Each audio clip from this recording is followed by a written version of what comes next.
All right, Daddy. And this is These Effing Legends. Woo! You just go right in. Here we Yeah, go. These Effing Just Legends. go get it.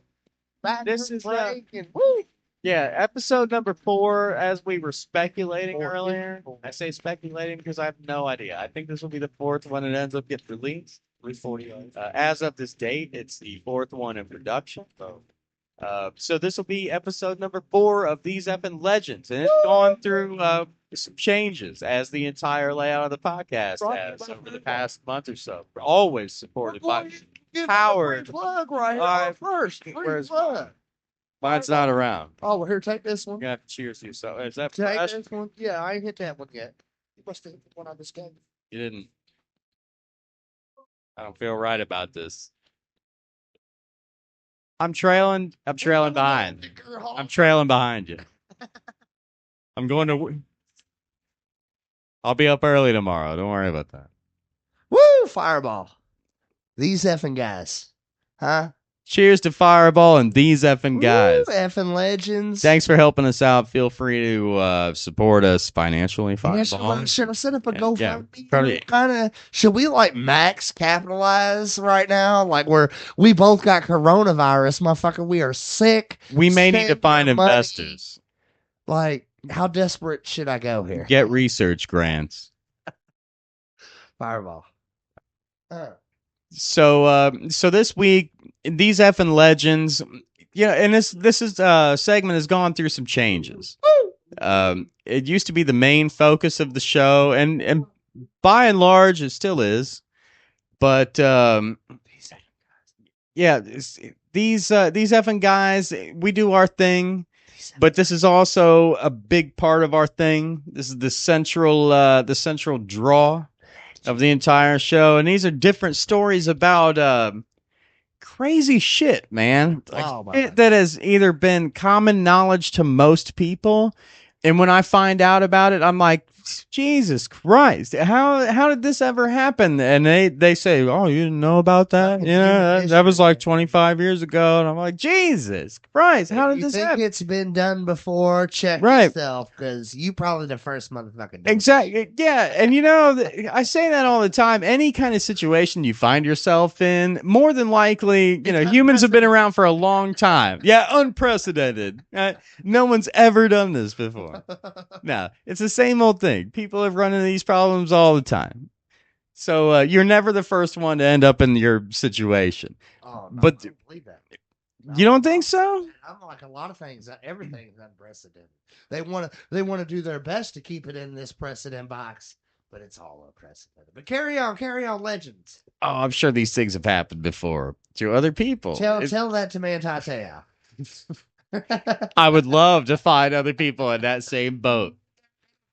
Mant'i is a one and only. You won't anymore. I'm sure somebody's bought the rights to it all at this point. No, they've seen Catfish, and it's never gonna happen again. That was sort of like a based on a true story. That's extensive documentary. Without the whole Mant'i situation, that show doesn't exist.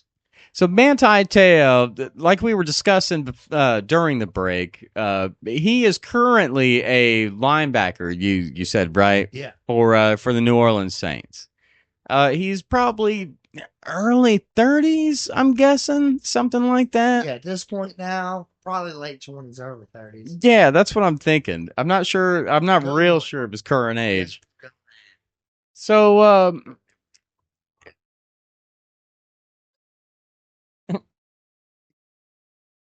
So, if you've never heard of this story, this is amazing. I was actually listening to a radio show years ago, and they were talking about this guy. Yeah, a hell of a year. I don't touch on sports too much in this podcast unless I pretty much force the issue. But my man, here we go with a sports story. My man had a hell of a year. It actually was, and that's kind of it plays into it big time. So to give you guys some background on who Mant'i is, like we said, currently plays for the New Orleans Saints. Put his nose in anything, bust up the run down some sideline to sideline action. The guy was first round draft pick to play some ball. Right. One of those solid guys.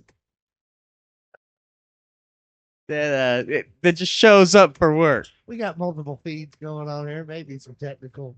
Something about your vaccine. Something like that.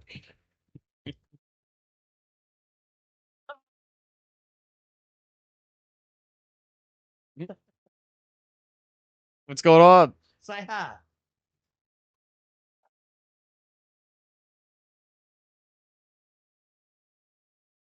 15-pack? That natural ice. Woo! Right, the Stones. That's right. 15:30. I should have known that. We got pops listening in on the podcast. Carry on, though. Carry on. Right, this is a Let wild us- time. This is technically our first broadcast. Woo! During episode 4. And before we get back into fucking day out here, before we get going, we talked about releasing at 420. But in light of circumstances, we talked about maybe we want to release prior to. Do we have enough, say, after tonight to release if we wanted to? I think we would have in total somewhere between, Let's say hours. 5 and 9 episodes to release. Oh, shit. Downloadable That episode. Yeah. That's the beauty of how this show is designed, and I may have mentioned that a couple minutes ago. I may have mentioned it before the break, but I gotta say this again. If you think we're annoying and we're just assholes, and you don't like the comments that we make, and you just don't like us as people, that's fine. You don't have to download the show or listen to the show. However, this particular segment with these effing legends, these are just great stories. I mean, if you're listening to something during the work week and you're going out to a party on the weekend, one of those kind of situations, that's what this was built for. We're giving you're not going to find in the history books that are interesting nonetheless. Right. We're giving you tons of facts on a out there subject. It's a huge icebreaker. You're going to be the hit of the party. You're going to get so laid. You're so money when you go out there. Especially when you straight start money. Tell them about Mant'i out his crying game situation. It's legendary, dude. And we were talking about this and his football status as of now. He's doing great. But some background on this guy, Mant'i. So he's born in Honolulu. He's born in 91. So a pretty young guy. He was so good during his high school and college years that he was a runner up for or a competitor, for the Heisman Trophy. Preseason Heisman lookout. They put him on the cover of the program in Notre Dame. I didn't write down what year that was, but do you remember what year that was? 2011, 2012, somewhere around there, I think it was. But it's funny how these guys, these young guys that go these different ways, how people run into each other and people know each other. So as he was competing for that Heisman Trophy, he was a contender for that. He also shared that status. He came in second for the trophy to Johnny Manziel. Yeah. Money Manziel. But I bet he won the Butkus Trophy. You probably can't confirm that for me right now. But I bet he won the Butkus Trophy for the best linebacker that year. I cannot confirm that for you right now. I'm willing to gamble because my sports knowledge is fucking dumb. If there was something he could win, he probably would have won. Like he's a solid player. But that's a quarterback award. But I guarantee after losing the Heisman, they give him the Butkus Award. Dax knows this shit. Just consider it so. One of those guys that just shows up for practice, does his jobs, does his drills, system player. In August, fucking 2-a-days running through my fucking Oklahomas, my fucking setup. Let's hit, let's go, sweat it out. September, we got a national championship team. I'm finna be the motherfucking MVP of this shit. Let's go. But tell me about my girlfriend.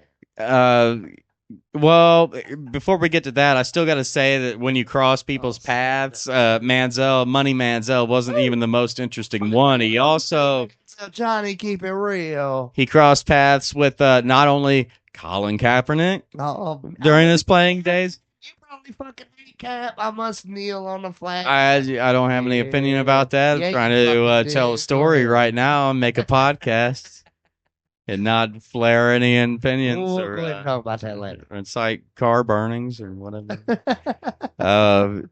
Yeah, and Le'Veon Bell cross paths with him while he was playing. Still probably the best running back in the game. Going to have a big monster year. In September, all of this happens in September of 2012, or this is where it all starts. At this point in time, he's playing for Notre Dame. Notre Dame, I mean, fine iron. you don't get too much more notoriety than Notre Dame. A big name in football in NCAA. So he's playing for Notre Dame. September 11th of 2012. They are Notre Dame is playing a game against, I want to say, Michigan State. I want to say that's who that was. Sounds like a team that would be on that schedule. So they're playing a game, and they're interviewing Mant'i Te'o because he just had something very just something far out of left field happen. Very traumatic. Yeah, just unexpected. My man was about to have a hell of a year. Go ahead. Well, yeah, as he's getting ready to have a Heisman Trophy season. Right. He's in the running. Football's going well for him. He finds out that make this money. That the same week that his grandmother has passed. Oh, that's hard enough. Grandma. His family's pretty tight knit. That kind of blew him away. The same week, his girlfriend also passed. Oh, yeah, from complications with leukemia, as she says. Now, this is where this is where it all starts. This is flush the Heisman down the drain. Like if there's from a trauma. Yeah, if there's a point where things are going great and then things, the stock drops and the graph goes down, this is that point right there. Black Monday. Everything was going great, and it's not even because of what you think. Yeah, by listening to this story, these two passings in his life are hard enough, but it gets. We just getting started. Yeah, we're just getting started. So Lene, I remember the interview after after grandmama and girlfriend had passed. It was a national story. It was huge, and had interviews. Notre Dame went on to beat Michigan State in that game. There were fans. Actually, now that you bring that up, that's a huge point because this really did affect the community in the NCAA. That's right. They were all behind him there. Yeah, everyone was aware of this big news. And it made him someone that was in the limelight. It gave praise to the team. People on both sides, Michigan State and Notre Dame, both of them holding up signs out in the bleachers supporting Mant'i Te'o. People were behind this guy. Guy was making it was a big tackles, 12 tackles a game. Everybody was supporting this guy after what he had been through. And after the game, the coach of Notre Dame dedicated the game ball to Lene Kakua, Mant'i Te'o's girlfriend, who had recently passed. Oh, that from her complications. Rest in peace. So, rest in peace, Mrs. Lene Kakua. This is the first time, really, that she's come up in major media, and it came out later, all these details about their relationship, because no one had ever really heard of this girl or seen her around. All they knew was that all of a sudden this terrible thing was happening to Mant'i Te'o and his family, and it might affect the team. Became a story, but nobody. She wasn't like a known. This was sort of the era where social media kind of started to pick up. It didn't have a whole hell of a lot of steam at this point. So it's not like people knew her on Facebook or anything, back at this time. So people started to learn more about this story. We started doing a little digging with this fresh thing we call the internet. Right, how much Lene Kakua meant to Mant'i Te'o, how close she was to the family. So who this bitch is? They're talking to people and they're finding out details, and they come to find out that Mant'i and Lene had met at a Notre Dame game in 2010, approximately around that time. They met after the game, he says. Uh, by his words, he describes her as the most beautiful girl I've ever met, not because of her physical beauty, but the beauty of her character. Yes. Uh, This chick was straight Lord. well, yeah, You we'll know what I see. mean? She We'll went to see how that. church with the fam. Yeah, Lene Kukua was very intertwined with the family as far as a girlfriend. Yeah, I want to hear this. Yeah, so the family looked at her as, this girl is going to be our daughter-in-law. So we need to be involved in her life. they met She needs and to be shit. involved in Like- ours. We're prepared to have her. This is going to be the future. Daughter-in-law. This girl is always going to be around. The parents, the father was pretty involved with her as far as they're very religious people. Both the Kukuas We love the guy. and the Teos, all very religious people. Word up. So they did phone calls with each other, with Lene and Mant'i Teo's father. They did phone calls, doing Bible studies and doing prayers on the phone. So they were very tight knit that way. The mother and Lene Kukua would also speak about family affairs and what the future holds, and they're all planning. That this is how this is going to go. I'm his girlfriend. We've been together for a couple years now. Right. Yeah, I'm going to be around. So they're very tightly knit. Woo! We find out that at some point, Lene Kukua had been involved in a pretty serious car accident. Now she had, for the most part, she turned out to be all right. She wasn't immediately released or anything like that. Some injuries, but she lived and she was going to be okay after recovery. So it wasn't like by any means a fatal situation or had to lose a limb, anything crazy like that.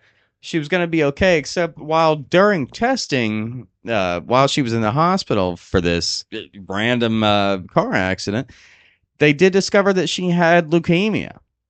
And I don't know how that works, how all that testing goes. I don't know how you just find that out yeah. I mean, I guess so. There has to be. Now, I'm no scientist, and I'm not going to delve deeply into this, but I would think that there would have to be, like, that's not something you're looking for. It'd be something that you would recognize as an anomaly and then look into. That's what I'm thinking. Sure, I like the sound of that. So if you're like, if you're not on the clock or whatever, you may not put that much effort in. So I suppose in this situation, well, considering the facts coming up later, I don't know if it's really applicable, but I'm sure in this situation, Lene considered herself lucky that these test results turned out the way they did, and she learned about her condition in time to get the treatment. So she's in the hospital with her newly discovered condition of leukemia. She's talking to Mant'i Teo over the phone, and they he loves her, pledges her his undying support. Oh yeah, love each other to death. But this is prior to grandmother and Mant'i talks about the great times they've had together, like where they've gone on vacation with each other to places and taken photos with each other. Haven't ever really seen those photos. Holy shit, man! But it tells in vivid detail of things they've done together. Somehow no one else was around for these things that they did together. Like the family, they're so tight knit. That's true. They just weren't around outside confirmation for whatever reason. Rare, right? Exactly. Well, come to find out, we'll get into that too. So it comes out that she's in the hospital with leukemia, right? And Mant'i has this big game coming up, this Michigan State game. And he wants to go and see her. She's in the hospital. He wants to go and see her. And she tells him, you got to stay there. You got to play the game. You got to do what you love. Just think about me and, do what you love. And fully supported him. You know, it's a fairy tale story. Right, A love affair. Won't fucking dish me. Kakeo Tua. Woo! Teo.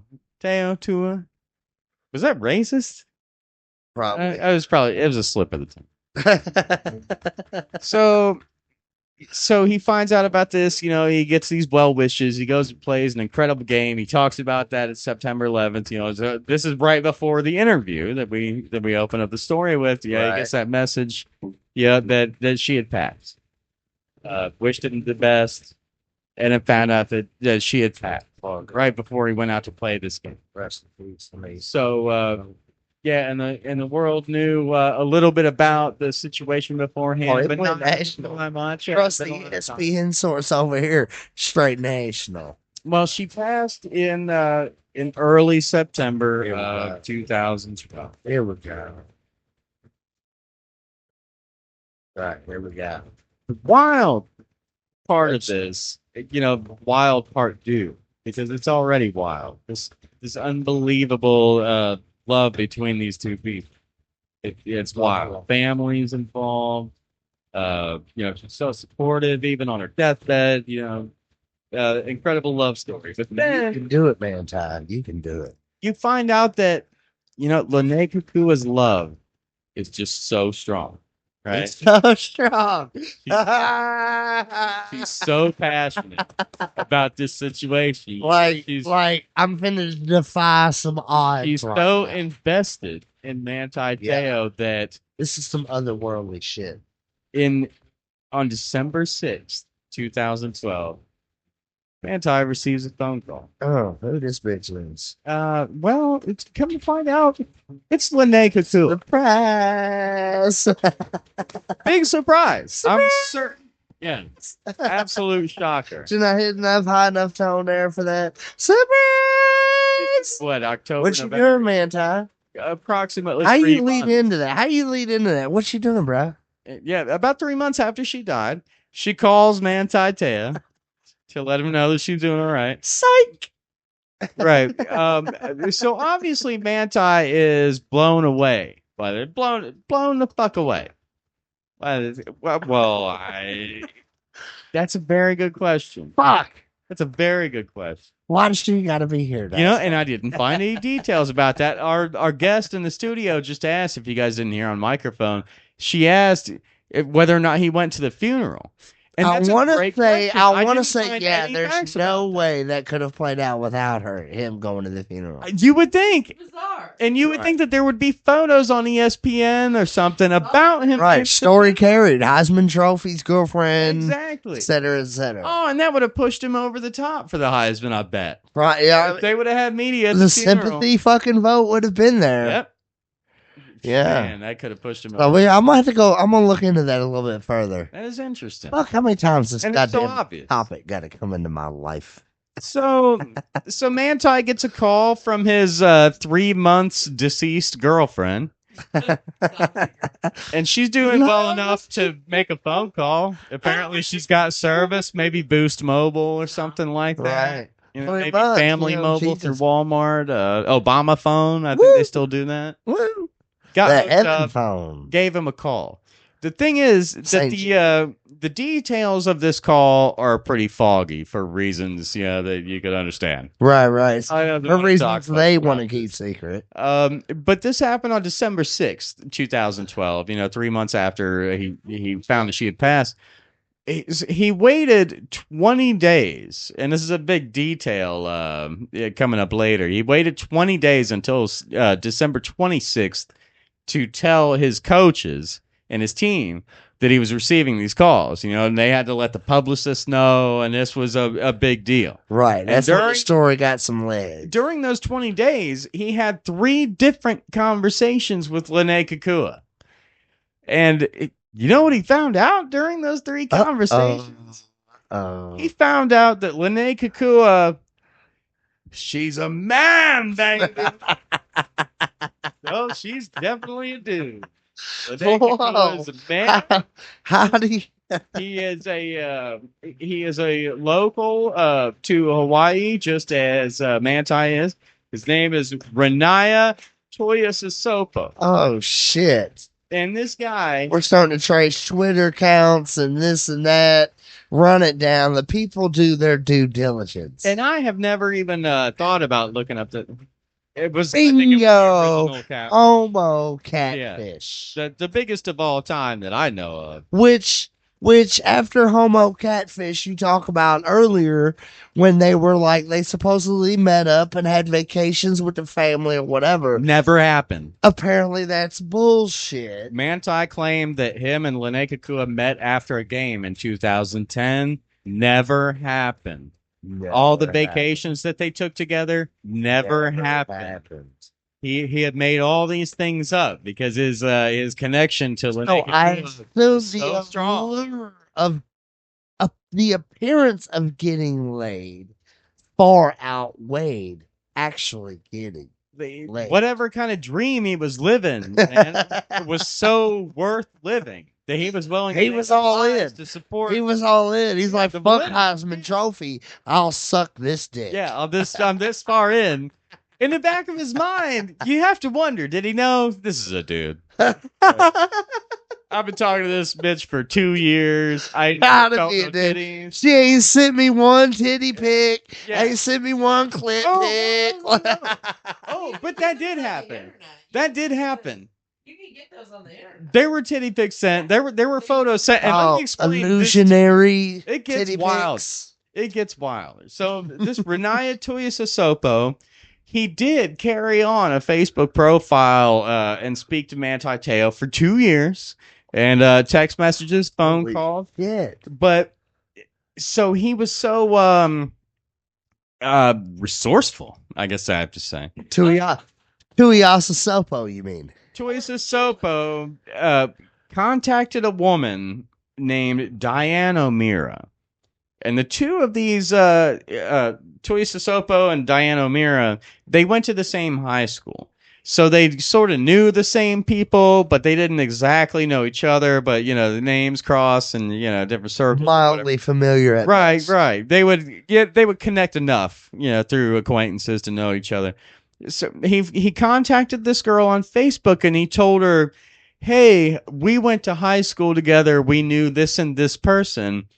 My cousin is in the hospital with leukemia, and we're putting together a slideshow of people saying, get well soon and all that in the photos, holding the sign, and I'm going to put a slideshow of that together and give it to her. She'll love that. Right. Would you like to be part of that?" And of course, O'Meara didn't really know this guy. And it's kind of a weird question to ask anyway, a complete stranger. Somehow this Tuiasosopo talked this girl into it. Some girls can be talking to anything. and she doesn't seem like she's a dunce or anything, Seemed like she was pretty well put together, but Or she might have been willing for the cause. tugged at the heartstrings, Bingo. something like that. So she agrees, and he tells her, timestamp it with this or put this hashtag. And he gets several photos from her like this. So in order to validate, text me a photo, baby. Manti sells her, Oh, text me a photo. shit. Then he's got photos stock Forward. already from a completely different person Oh. to just send over. Oh. With different writing, he would change the sign that she held to say, go team or whatever it is, going on this week, whatever team they're. Right. He had all this prepared and planned for. He was quite complicit. complicit. He started with permission, but he eventually just ended up hijacking all of her photos and using all that stuff. So as far as Manti knew, this was the girl he was looking at, this Mira. And she knew nothing of this. She was not aware that this was being used other than, Renaya's contact with her. This Tuiasosopo guy, he did make the daily TV rounds. Oh, that's right. He did have a post. Did he have a Katie Couric interview? He was on Dr. Phil. It was a Dr. Phil. Okay. Yeah, he was interviewed in January 2013. So that's about a month after, the calls came out. And bowl game situation. Dr. Phil got him into his clinic, where he's a licensed medical professional, and does things at a clinic. Anyways, yeah, he got a hold of he got his mitts on Toya Sissoko and dug his fingers in. And what he found out was he took 3 voice samples from voicemails to Manti Te'o from Lene, right? Who was really this dude. They took these voice samples from the voicemails and compared it to Toya Sissoko's actual current voice, just trying to make that pitch and that accent. Right. All 3 of them positive. They all matched. Got him. Definitely this guy. He admits that it's him, and they confirmed it, with the sound samples. The weird thing about the clips that you can find online about this interview is that you can see some of Dr. Phil interviewing him, but then some of it is someone interviewing Dr. Phil about him. Ooh. And that's the weird part of it. Like, why is the guy not in the room? And he's right. being It's talked hearsay. about? Why are you exactly? Yeah. Yeah. But they asked. It was supposedly Dr. Phil asked if he thought he was gay. This interviewer asked Dr. Phil if he said that he was gay to Dr. Phil. Right. This big change. Yeah. Right. And the answer was yes. When you come down to it, at the end of the whole bullshit discussion that they had when the guy's not even there in the room to verify it, they concluded he was gay. Holy shit. Because it was 2013. I guess they didn't know any better or whatever. Or maybe he was gay. I don't know. To get yourself into that situation and perpetuate the lie. Ooh. Either you're a serious fucking virgin type dude, ain't never had any, or you're gay. It's a hell of a lot of effort. It's a hell of a lot of effort to maintain that catfish. So that all that news came out.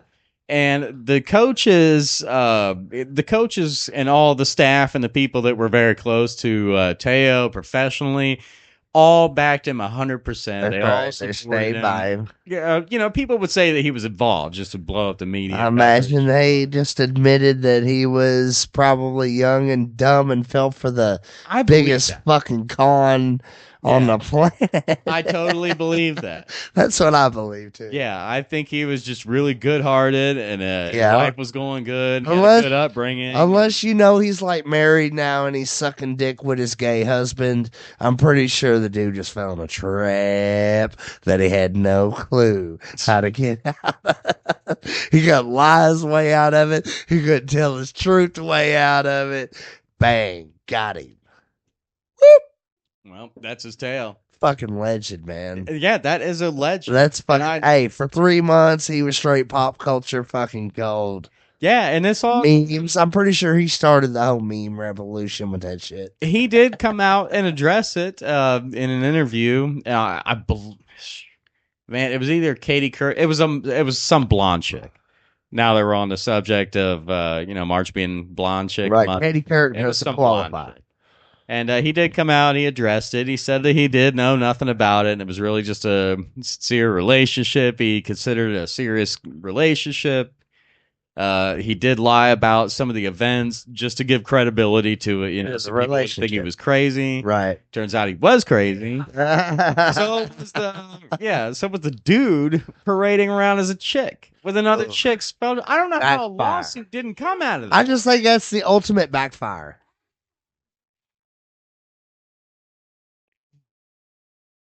That's a very good question. And not show up to the funeral. Yeah. That's the strangest part of it. Yeah. Yeah. Our guest brings up good points. Details we need to know. Right. And if anybody knows these details.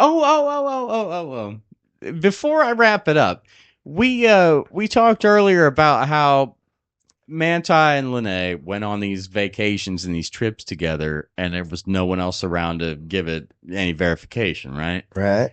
Well, that's not exactly true. There were a couple of other football players, and I really hope that someone is listening that knows about this, because I've read these names so many times, and right off the top of my head right now, I cannot remember these guys.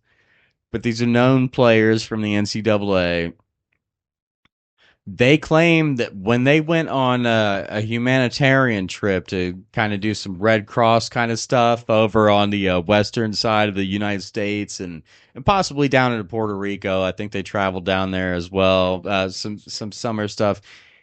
Two different players on two different teams have claimed that they worked side by side with Lene Kakua. And they spoke to her, and they know her, and they've taken photos with her, and they've been out on the beach with her. They swear that We this know that woman bitch. is real. We know that They bitch. swear she's real. They said that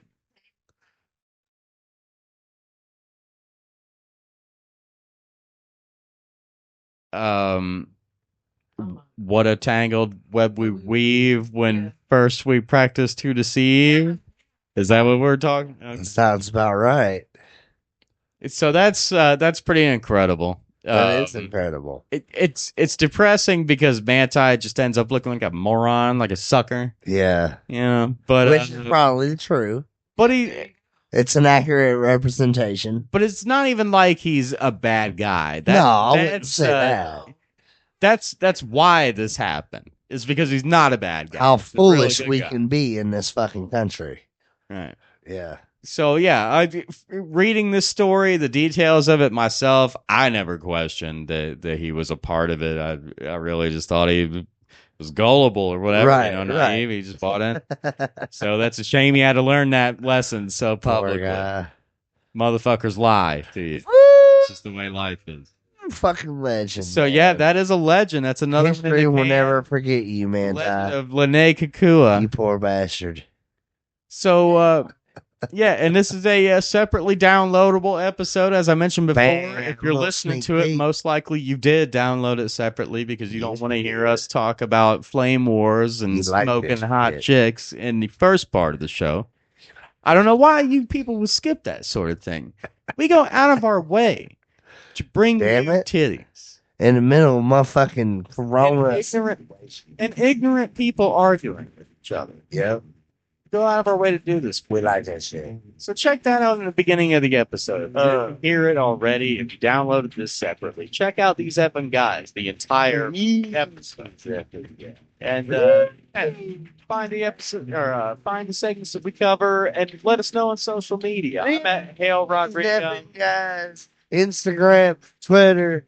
I'll get some Facebook shit, bullshit. These effing guys each and every one. El Rodrigo on Twitter as well as Instagram, and I think it's the same These Effing Guys on both of those. Right, I'm Daximus Prime. I don't really give a fuck. I'm Rodrigo Hobbs, and I kind of give a fuck. But I also got to piss.